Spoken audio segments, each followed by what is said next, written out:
જય ગૌ માતા, જય ઠાકોરજી, ધનરાજ પ્રાકૃતિક ફાર્મ, નારાયણભાઈ વસરા. ચાલો મિત્રો, સરસ મજાનું આપણું આજે ગૌધન બતાવી દઈએ અને સરસ મજાની આપણે વાત કરવા જઈએ. તો વાત આપણે એ કરવાની છે કે ઉનાળાની સિઝન ચાલુ થઈ ગઈ છે અને આપણે શું કાળજી રાખવી જોઈએ જેથી કરીને આપણું ગૌધનને વાંધો ન આવે. જે આપણી શ્રી અહીંયા કંઈક કરે છે, શ્રી અમને મજા હોય તો જ આવે. તો ઉનાળાનું સિઝન ચાલુ થઈ ગયું છે અને ગરમી હીટવે ચાલુ થઈ ગયું છે, પણ તેમ છતાં ગૌધનને જો મજા આવે છે, એકદમ સરસ મજાના લીમડા આપણી ગૌશાળામાં જેનો અટાણે છાંયો ડેવલપ થઈ ચૂક્યો છે. તો શ્રીને હવે એને રમત થઈ જાય, જો આવી જો આવીને માથું મારશે. કામ જ છે માથું મારવું, પછી વાલ કરવો. એ મને માં માને અને હું એને માં માનું. એનું કારણ છે ધામમાં હોય કીધું ને 10 દિન દૂધ પાવ એટલે. તો ચાલો આપણે આપણી વાત કરીએ.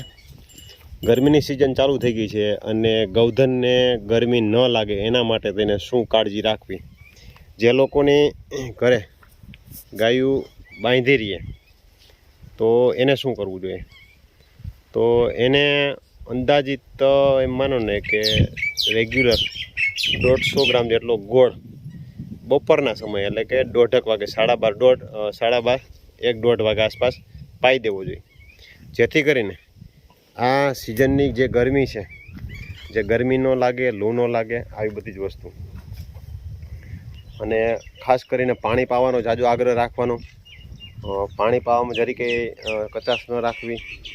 અને જો શક્ય હોય તો પાણીની કુંડી હોય એમાં ચૂનો લગાવી દેવો, એનાથી કેલ્શિયમ મળશે અને પાણી એકદમ ઠંડુ રહેશે.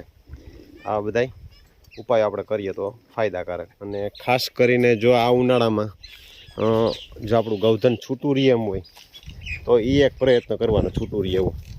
જો શક્ય હોય તો સરસ મજાના ઝાડ હોય તો આવી રીતે આમ વાહડાની બાઉન્ડ્રી કરી નાખવાની. પરમેનન્ટ બાઉન્ડ્રી કરવી હોય તો આ રીતે પાઇપની કરી નાખવાની, નહીંતર વાંસડાની બાઉન્ડ્રી કરી અને 1-2 દિવસ જ ધ્યાન રાખવું પડશે. પછી કોઈ જાતનું એમાં કાંઈ બહારે નીકળવા સારું થઈને મહેનત કે એવું કંઈ. અમારે તો નંદી છે તો એ વાંધો નથી આવતો, કેમ કે બાળપણથી જીનકા છે ત્યારથી, એટલે વાંધો નહીં. મોટા હોય જલ્દી આવે ને તો વળી કંઈક હેરાન કરે, પણ જીનકેથી જ હાવ જીનકા હતા ને ત્યારથી જ છે, એટલે કંઈ એ પણ કંઈ કરતા નથી. એટલે ખાસ કરીને આઈટમ છૂટા રહીએ.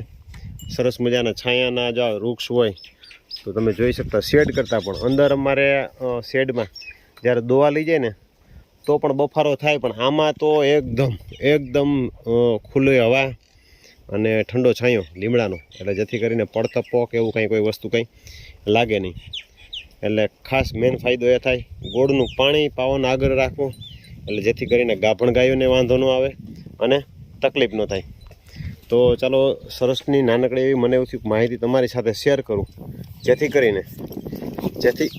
કરીને આપણા કોઈક પણ ગૌપાલકો જે આ ઉનાળામાં ઘણી વખત ફેસ કરી કે ચૂકેલી જે વસ્તુ હોય એ વસ્તુ એની સાથે ન બને.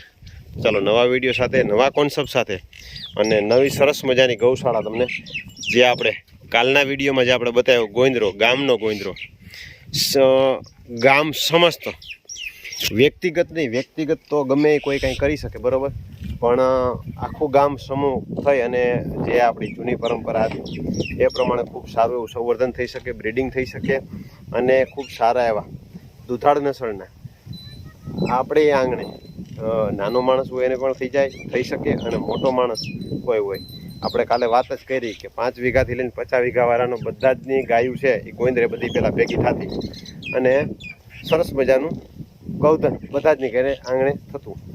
તો ચાલો, આવા નવા વિડીયો બનાવવાનો અને બતાવવાનો પ્રયત્ન કરીશ. તો ચાલો, નવા વિડીયો સાથે આપણે મળશું. ત્યાં સુધી જય ગૌ માતા.